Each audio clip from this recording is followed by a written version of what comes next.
নমস্কার বন্ধুরা, welcome to আরকে sports. আশা করি তোমরা সবাই সুস্থ ও ভালো আছো। তো গতকাল একটা হাই ভোল্টেজ ম্যাচ কিন্তু আমরা দেখেছি, যেখানে ব্যাঙ্গালোর এফসি দলকে 1-0 গোলে হারিয়েছে মোহনবাগান এবং লিগ টেবিলের টপার এখন মোহনবাগান। আর আইএসএল লিগ শিল্ড প্রায় কনফার্ম ধরে নাও, কারণ ইতিমধ্যেই 18 ম্যাচে 40 পয়েন্ট হয়ে গেছে। আর মোটামুটি 50+ পয়েন্ট হয়ে গেলেই মোটামুটি লিগ শিল্ড চলে আসবে। আর 7ই মার্চ গোয়ার এগেনস্টে যে ম্যাচটা রয়েছে, সেই ম্যাচেই কিন্তু ঘরের মাঠে লিগ শিল্ড তুলে দেওয়া হবে মোহনবাগান দলকে। তো এই ম্যাচে অবশ্যই কোচ মলিনা থেকে শুরু করে প্লেয়াররা, জেরার্ড জারাগোজা, তারা কি বলেছেন সবটাই কিন্তু তোমাদেরকে জানাবো। তো প্রথমেই কোচ মলিনা কি বলেছেন সেটা তোমাদেরকে জানাই। তো প্রথম তাকে প্রশ্ন করা হয় যে 12 নম্বর জয় নিয়ে আপনি কি বলবেন। এই পোস্টের উত্তরে জানান, এইরকমই কঠিন ম্যাচের প্রত্যাশা ছিল।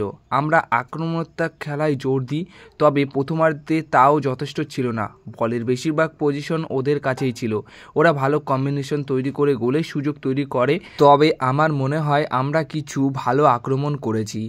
তো এই কথাটাই বলেন। এরপরে তাকে প্রশ্ন করা হয় যে ম্যাচের কৌশল এবং পারফরমেন্স নিয়ে কি বলবেন। তো এই প্রশ্নের উত্তরে জানান, মানবীর সিং, লিস্টন, জেমি ম্যাকলারেনের মাধ্যমে আমরা লং বলে খেলতে শুরু করি। বেশি জায়গা তৈরি করার চেষ্টাও করেছিলাম, কিছু সুযোগও এসেছিল। দ্বিতীয়ার্ধে আমরা আরও আক্রমণাত্মক ছিলাম। আমরা জানি ওরা সত্যিই ভালো দল, ওরা দ্রুত বল নিয়ে মুভ করে, বক্সের ভিতরে অনেক খেলোয়াড় নিয়ে এসে কম্বিনেশন তৈরি করে এবং এগিয়ে খেলে, কিন্তু আমরা ভালোভাবে রক্ষণও সামলেছি। এরকমই একটা কথা বলেন। এরপরে তাকে আরও একটা প্রশ্ন করা হয় যে গত একটা ম্যাচে সেখানে ব্যাঙ্গালোর এফসি দলের ঘরের মাঠে 3-0 গোলে হেরেছিলেন, আর আজকে নিজেদের ঘরের মাঠে 1-0 গোলে জিতলেন। তো ঘরের মাঠ আর বাইরের মাঠ নিয়ে কি খুব একটা তফাৎ আপনি দেখছেন? তো এই প্রশ্নের উত্তরে জানান, ঘরের মাঠে আমরা অতিরিক্ত সমর্থকদের সামনে খেলি এবং অতিরিক্ত খেলোয়াড় হিসেবে সমর্থকদের পাই। তারা আমাদেরকে উজ্জীবিত করে, সাহায্য করে, তবে আমরা একটি দল হিসেবে পুরোপুরি সংঘবদ্ধ। অন্য স্টেডিয়ামেও আমাদের সমর্থকরা থাকেন, কিন্তু ঘরের মাঠের মতো এত নয়।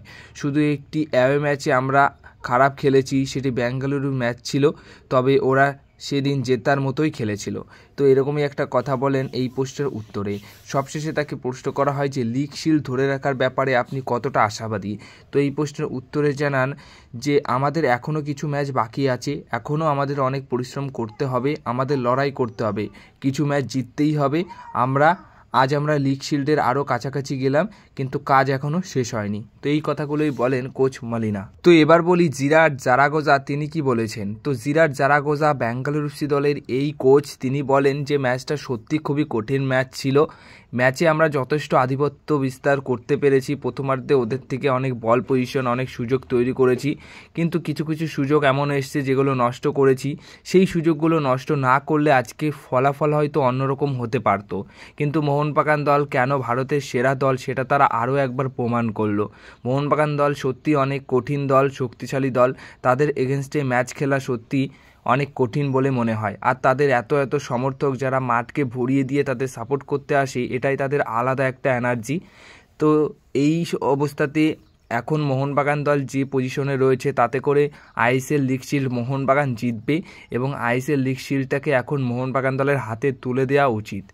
তো এর পাশাপাশি আরও একটা বিষয় শেয়ার করে দিই, সেটা হচ্ছে বিএফসি দলের কোচ জিরার্ড জারাগোজা, তিনি কিন্তু লিস্টন কোলাসের গোল দেখে খুবই খুশি। কারণ ম্যাচটা শেষ হওয়ার পর যখন রেফারিদের সাথে কথা বলছিলেন, তখন কিন্তু রেফারির ওই পাশ দিয়ে লিস্টন কোলাসও যাচ্ছিলেন রেফারিদের সাথেও কথা বলার জন্য। তো তখন মোটামুটি জিরার্ড জারাগোজা লিস্টন কোলাসোকে দেখে সাথে সাথে গিয়েই কিন্তু জড়িয়ে ধরেন এবং বলেন যে তোমার গোলটা সেরা গোল, হ্যাটস অফ। এরকম ভালো মানে হাসি মুখে কিন্তু কিছু কথা বলেন, যেগুলো দেখে খুব ভালো লাগছিল। আর মানে ওই গোলটা এতটাই ভালো গোল যে অপোনেন্টের কোচ হিসেবে অপোনেন্টের কোচ কিন্তু সেখানে প্রশংসা করছে। তো এতটাই ভালো গোল করেছে, তো সেটা দেখেও কিন্তু খুব ভালো লাগলো। মানে সত্যি একটা দেখার মতো গোল হয়েছে, যেই দেখবে ওই গোলটা, সেই গোলটা নিয়ে কিন্তু প্রশংসা করবেই। তো এবার তোমাদেরকে বলি আপুয়া, এই ম্যাচের হিরো অফ দ্য ম্যাচ, তিনি কি বলেছেন। তো দেখো, আপুয়া কিন্তু কালকে যথেষ্ট ভালো ওয়ার্কলোড নিয়েছে মাঝ মাঠে, এবং আপুয়ার সাথে দীপক টাংরির জুটিটাও কিন্তু বেশ মানানসই জুটি ছিল। সেখানে থাপা থাকলে আমরা ওই রকমই পারফরমেন্স দেখতে পারতাম, কিন্তু আপুয়া একা হাতে বেশ লড়াই করেছে মাঝ মাঠে। তো সেখানে আপুয়া ম্যাচ শেষ হওয়ার পর আপুয়াকে প্রশ্ন করা হয় যে এই ম্যাচ নিয়ে কী বলবেন, তো বলেন যে এই ম্যাচটা আমার কাছে খুবই গুরুত্বপূর্ণ একটা ম্যাচ ছিল, শুধু আমার কাছে নয়, কোচের কাছে, সমর্থকদের কাছে, কারণ আমরা যে অবস্থাতে এখন রয়েছি তাতে করে প্রতিটা ম্যাচই আমাদের জন্য গুরুত্বপূর্ণ। যদি লিগ টেবিলের টপে থাকতে হয় তাহলে প্রতিটা ম্যাচেই আমাদের জিততে হবে, পুরো 3টে পয়েন্ট পেতে হবে। গত দুটো ম্যাচে আমরা সেইভাবে পয়েন্ট অর্জন করতে পারিনি, কিন্তু এই ম্যাচটা আমাদের ঘরের মাঠে রয়েছে, ঘরের মাঠে খেলেছি, সেখানে হাজার হাজার সমর্থকরা ম্যাচটা দেখতে এসছে এবং তাদের জয়টা উপহার দিতে আমরা চেয়েছিলাম, আর সেটা দিতে পেরে খুবই খুশি হয়েছি।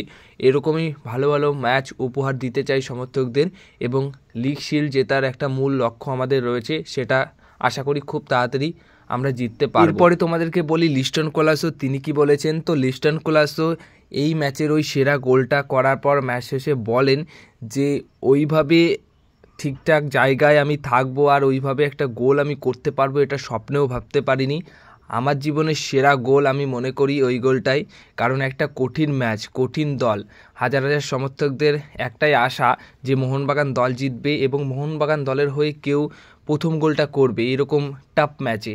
তো এরকম কঠিন ম্যাচে আমি প্রথম গোলটা করতে পেরেছি এবং এই একটা গোলে মোহনবাগান দল জিতেছে, এর থেকে খুশি আমি আর কখনোই হইনি সেইভাবে। কিন্তু গোলটা আমার সেরা গোল ছিল আমি মনে করি, আর এই রকমভাবেই প্রতি ম্যাচেই গোল করার চেষ্টা করি, কিন্তু কোনো কোনো ম্যাচে গোল হয়, কোনো কোনো ম্যাচে হয় না। দিন সবারই ভালো যায় না, কোনো কোনো সময় খারাপ যায়, কোনো কোনো সময় ভালো যায়। তো দিন শেষে গুরুত্বপূর্ণ ম্যাচগুলোতে ম্যাচ বার করা সেটাই একটা বড় কাজ, আর সেটা করতে পেরে খুবই ভালো লাগছে। এরকমভাবেই আরও ভালো খেলতে চাই এবং সমর্থকদের আরও ভালো ভালো ম্যাচ উপহার দিতে চাই। তো এরকমই একটা কথা বলেন লিস্টন কোলাসো। সত্যি কথা বলতে লিস্টন কোলাসো মানে ওইভাবেই ওখান থেকে ফিনিশ করবে কেউ কিন্তু ভাবতে পারেনি। গোলটা জাস্ট অ্যালবার্তো রদ্রিগেসের যেরকম গোল হয়েছে, মানে কেউই আশা করেনি যে ওখান থেকে একটা শট মারবে আর গোল চলে যাবে, আর সেখান থেকেও লিস্টন কোলাসোরও ওই ব্যাপারে একইটাই, হাফ ভলিতে যেভাবে গোল করেছে কেউ কিন্তু কল্পনা করতে পারেনি। গোলটা হওয়ার পর সবাই ভাবলো গোল হয়েছে, গোলটা যে ওখান থেকে হতে পারে সেরকম কিন্তু কেউ আশা করেনি। তো এবার সুনীল ছেত্রী কী বলেছেন, মানে বিএফসি দলের ক্যাপ্টেন, সেটা তোমাদেরকে জানাই। এই সুনীল ছেত্রী 40 বছর বয়সে এসে যেভাবে এই বছর পারফরমেন্স করছে, মনেই হচ্ছে না যে তার বয়স 40 বছর, মনে হচ্ছে 20 বছর বয়সী একজন ছেলে খেলছে এবং দাপটের সাথে খেলছে, শুধু খেলছেই নয়, অনেক ভালো খেলছে এবং গোলও পাচ্ছে। মোটামুটি কম বেশি সব ম্যাচেই গোল করার চেষ্টা করছে, গোল পাচ্ছে। বরং বেঙ্গালুরু এফসি দলের হয়ে মোহনবাগানের এগেনস্টেও কিন্তু একটা দারুণ সুযোগ পেয়েছিল, যদি ওই সুযোগটা মিস না করতো তাহলে হয়তো ফলাফল অন্যরকম হতে পারতো, কারণ ওই একটা মিস করার পরে কিন্তু ম্যাচটা পুরোপুরি ঘুরে গেছে। বেঙ্গালুরু এফসি দলের ওটাই হয়তো কাল হয়ে দাঁড়িয়েছিল ওই ম্যাচে না জেতার পেছনে। তো সুনীল ছেত্রী তিনি বলেন যে সত্যি একটা কঠিন ম্যাচ আমরা খেলেছি, যেখানে মোহনবাগানের এগেনস্টে ম্যাচ খেলা অতটাও সহজা নয়, তারা যথেষ্ট শক্তিশালী দল, কিন্তু আমরা চেষ্টা করছিলাম যে এই ম্যাচে গোল করে জয় পাবো, কারণ আমাদের সেটা দরকার। লিগ শিল্ড জিততে গেলে এই ম্যাচটা আমাদের জিততে হতো, কিন্তু সেটা আমরা পারিনি।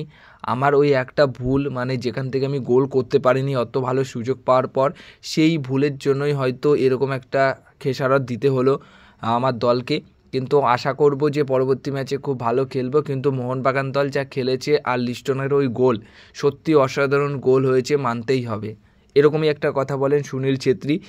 আর সুনীল ছেত্রীর ওই গোলটা যদি হয়ে যেত তাহলে হয়তো আমরা অন্যরকম রেজাল্ট দেখতেই পারতাম, এটা ঠিক। তো সবশেষে যাকে নিয়ে কথা বলবো, 21 বছর বয়সী বাঙালি ডিফেন্ডার দীপেন্দু বিশ্বাসকে নিয়ে।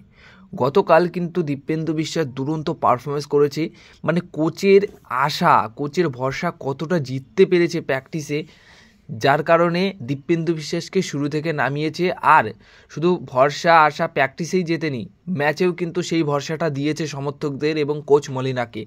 আর বাঙালি ফুটবলার হিসেবে সবথেকে ভালো কথা যে তিনি একজন বাঙালি, দুই পাশের দুই সাইড ব্যাক বাঙালি খেলছে, সুভাষিস বোস আর দীপেন্দু বিশ্বাস। অসাধারণ পারফরমেন্স করেছে দীপেন্দু বিশ্বাস, খুব বেশি অ্যাটাকে যায়নি, ডিফেন্সটাকেই বেশি মেন ফোকাস ছিল যে তুমি বেশি ডিফেন্স করবে, আর সেটাই কিন্তু করেছে। অসাধারণ লেগেছে গতকালের ম্যাচে দীপেন্দু বিশ্বাসকে। এইভাবেই খেলতে থাকলে আমার মনে হয় যে আশিস রায়ের ব্যাকআপ প্লেয়ার না নিলেও হবে, আশিস আর দীপেন্দু থাকলে রাইট ব্যাক পজিশনের ওই জায়গাটা মোটামুটি আশা করা যায় যে খুব বেশি প্রবলেম হবে না আগামী দিনে। কিন্তু 21 বছরের ওই বাঙালি ছেলেটা যেভাবে লড়াই করলো এইরকম কঠিন ম্যাচে, তার জন্য প্রশংসা যত করব ততই কম হয়ে যাবে। তো দীপেন্দু বিশ্বাসকে নিয়ে কি বলবে সেটা অবশ্যই তোমরা কিন্তু কমেন্ট বক্সে জানিও।